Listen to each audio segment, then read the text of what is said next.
As we move on in the swing, one quick area I want to touch upon at the top part of the swing is you want to sort of feel as you're moving up that brick wall, it's going to sort of feel like you're sticking your thumbs in your ear. With this feel is, again, we're not trying to get narrow here, but we're just getting the club up, and that's what we're wanting to see. When you get this club vertical in this position, it's very light and it's controlled. As we move forward to the transition, it's just like any other sport. If you were to skip a rock on a lake, your body's sort of going forward as your arms are slightly working back. If you were going to throw a punch, your arm is going back as your body's going forward, and that creates the proper stretch in your body, and that's safe. That's what we want. That's what allows this power to be generated from your body. If you're not doing that, you're going to try to generate either from your upper body or from somewhere else, from your arms, and that's where risk and that's where injury is basically bred. So you want to have this slight little shift of your body. So what it's going to look like here is as we get to the top, this position, my weight is just basically planted to my left foot. Remember, my pillar of strength here, which is my body at the top with that 3/4 limited turn, it's basically right on this right side.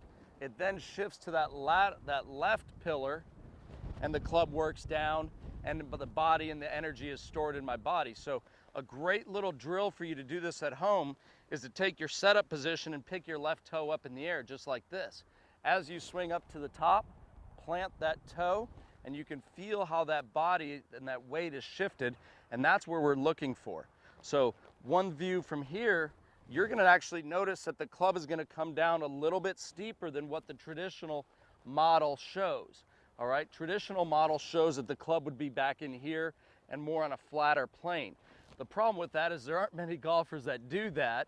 Okay, the other problem is when I study the longest hitters in the game, those guys have the club steeper. It's what we would call a shoulder plane.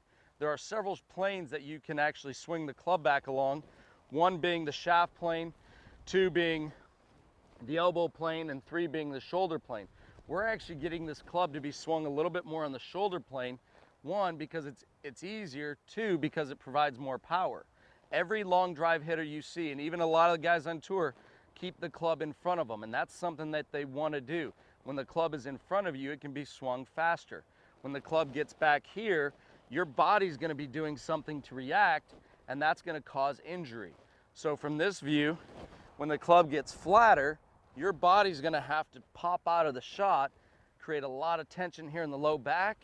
If we can get the club from here in a steep position, shift our weight, the club drops down to this position, and we're ready to go on into impact.